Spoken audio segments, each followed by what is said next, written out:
Hello dear student, आप लोग कैसे हैं? हमें पूर्ण विश्वास है आप लोग स्वस्थ होंगे, मस्त होंगे, खुश होंगे। तो चलिए आज हम जो टॉपिक लेकर आए हैं आपतल दर्पण के उपयोग। तो चलिए प्यारे साथियों यानी दोस्तों, यानी आज हम जानते हैं आपतल दर्पण के सारे उपयोग यानी जानेंगे। और आपतल दर्पण के उपयोग जो है कौन कौन से किस्में उपयोग में लाया जाता है। तो चलिए आज हम जानते हैं, क्योंकि आपका एग्जाम के लिए वरदान साबित होने वाला है। और आपके एग्जाम में उत्तल दर्पण, आपतल दर्पण और समतल दर्पण एक क्वेश्चन जो आपका है एग्जाम में यानी आ जाता है। तीन में से कोई एक आपका एग्जाम में आता है। कभी कभी ऐसा होता है कि उत्तल दर्पण आपतल दर्पण के अंतर भी पूछता है। उत्तल दर्पण आपतल दर्पण में आपका दो उपयोग पूछता है। समतल दर्पण उत्तल दर्पण आपतल दर्पण के दो उपयोग भी पूछता है। कभी कभी एक एक उपयोग भी पूछता है। तो आप लोगों की यानी 100% है गारंटी कि आपका एग्जाम में उत्तल दर्पण, समतल दर्पण, आपतल दर्पण ये तीन क्वेश्चन जो आपका है एग्जाम में वरदान साबित करेगा। 100% है कि आपका एग्जाम में जो है यानी क्वेश्चन आ जाएगा। तो चलिए आप देर ना करते हुए हम जानते हैं यानी कौन कौन आपतल दर्पण में उपयोग में आता है। तो आपतल दर्पण के उपयोग, बड़ी फोकस दूरी, बड़े आपका द्वारा का आपतल दर्पण दाढ़ी बनाने के काम में आता है। मनुष्य अपने चेहरे को दर्पण के ध्रुव और फोकस के बीच में रखता है, जिससे चेहरे का सीधा बड़ा आभासी प्रतिबिंब दिखाई देने लगता है। तो चलिए आपको क्या करना है, अगर आपतल दर्पण को उपयोग आता है तो आप शॉर्ट में लिखें दाढ़ी बनाने में कर देना। दाढ़ी बनाने में आप इतना शॉर्ट में लिख सकते हैं, कोई दिक्कत नहीं है आपका, ठीक है। तो आप समझिए।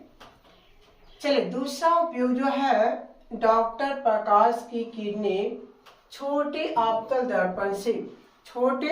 दर्पण से परावर्तित करके आंख, दांत, नाक, कान, गले इत्यादि में डालते हैं। इससे ये अंग भली भांति प्रकाशित हो जाते हैं।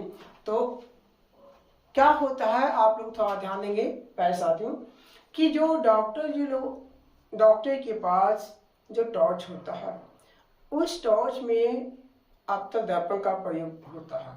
उस टॉर्च में आपतल दर्पण लगा होता है। ऐसा क्यों? क्योंकि इसलिए लगा होता है कि जब यानी डॉक्टर यानी टॉर्च जलाते हैं, जैसे नाक, कान, आँख जो भी देखना होता है तो फोकस करते हैं। टॉर्च से जो किरण निकलता है उन्हें उस पर फोकस करता है। करने के बाद उसे पढ़ने के बाद क्या होता है, जो आपका दिखाई देता है बड़ा आकार में दिखा देता है, जिससे कि भली भांति डॉक्टर को आसानी से नहीं दिखाई पड़ जाता। तो आप लोग क्या करेंगे, शॉर्ट में जो लिखने की बात आएगा तो आप लिख देंगे टॉर्च में। किस में लिख देंगे? टॉर्च में, ठीक है। चलिए अगला जो है उपयोग आपतल दर्पण के लिए, आपतल दर्पणों का उपयोग टेबल लैंपों यानी शेडो में किया जाता है, जिससे प्रकाश दर्पण से होकर के अभिसारी यानी हो जाता है और क्षेत्र को यानी अधिक प्रकाश यानी पहुंचाने की भी कार्य करता है। चलिए ठीक है। तो इसका मतलब है आप शॉर्ट में यहाँ पे लिखेंगे इसमें, ठीक है, इतना आप लिखेंगे टेबल यानी लैंपों की शेडो के उपयोग में किया जाता है उसमें, ठीक है ना। अगला जो है आपतल दर्पण का उपयोग यानी मोटर यानी कारों और रेलवे इंजनों में और टॉर्च यानी सर्च लाइट के लैंपों में यानी परावर्तक यानी के रूप में इसका इस्तेमाल किया जाता है।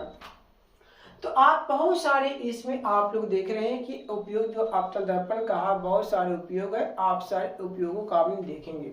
तो यहाँ पे आप लिखेंगे क्या, मोटर कारों लिख देंगे, ये आप ये भी लिख सकते हैं, रेलवे इंजनों में, सर्च लाइट में, बहुत सारे उपयोग है। आप 2-4 जो लिखने के लिए एग्जाम में आएगा आप उतना उपयोग लिख सकते हैं, कोई यानी ऐसा दिक्कत नहीं होगा। कोई भी आप लिख सकते हैं, 2 को कहेगा 2 को लिखेंगे, 4 को कहेगा 4 को लिखेंगे, इसमें कोई ऐसा नहीं है, ठीक है। तो कहता है कि लैंप दर्पण के मुख्य फोकस पर होता है, इसलिए आप कहता है क्या होता है, प्रवर्तन के पश्चात यानी प्रकाश एक समांतर किरण पुंज के रूप में यानी आगे यानी क्या होता है बढ़ता, इसी के कारण से हमें क्या होता है दिखाई देता है। तो आप लोग यानी प्यारे साथियों आप लोग समझ चुके हैं कि आपतल दर्पण के जो उपयोग होता एक नहीं होता, अनेक रूपों में उपयोग किया जाता है। तो चलिए हम जान चुके हैं आपतल दर्पण का उपयोग, अब इसके बाद हम जानेंगे समतल दर्पण का उपयोग। ठीक है। इससे पहले आपको उत्तल दर्पण का उपयोग बताए थे, अब बताएं अभी अवतल दर्पण का, इसके बाद हम बताएंगे यानी सभी का अगर देखना है तो आप लोग यानी सर्च करेंगे है ना मैथगन स्टडी यानी, ठीक है। यूट्यूब में ये मेरा जो चैनल नेम है यानी क्या है यानी मैथगन स्टडी है, तो आप लोग सर्च करेंगे तो आपको मिल जाएगा। उत्तर लेंस अवतल लेंस सारे आपका प्रकाश के प्रवर्तन नियम और प्रवर्तन सारे नियम आपको धीरे धीरे जो होगा एग्जाम के जो वरदान साबित होने वाला है, जो एग्जाम में आने वाला है, वो सारे क्वेश्चन मैंने नहीं क्या इस प्रकार से क्वेश्चन बना करके आप लोगों को मैं दे रहा हूँ, जिससे कि आप लोग को एग्जाम में कोई समस्या नहीं उत्पन्न हो सके।